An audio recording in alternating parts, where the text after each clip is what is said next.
Hello YouTube，大家好，我係 F1 TV 嘅 F1 阿粉咯。咁我今日就要講嘅就係陸運會入面嘅不正常人。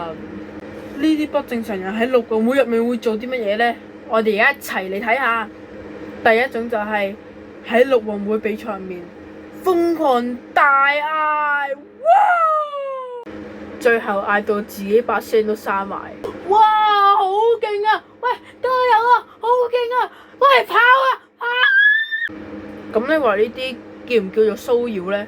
我係有第二種，就係詛咒。所謂詛咒，就係講人哋要去點樣點樣，係一件壞事嚟嘅。佢哋詛咒就係為咗削弱人哋嘅自尊心同埋自信。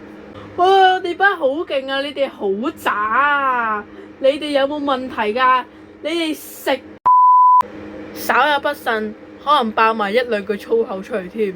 第三種就係會興奮到做傻事嘅人。萬一自己班有一場比賽贏咗嘅話，佢就會哇！我哋班贏咗！哇！喂，你係咪有病啊？拍我！你咩事啊？唔好意思。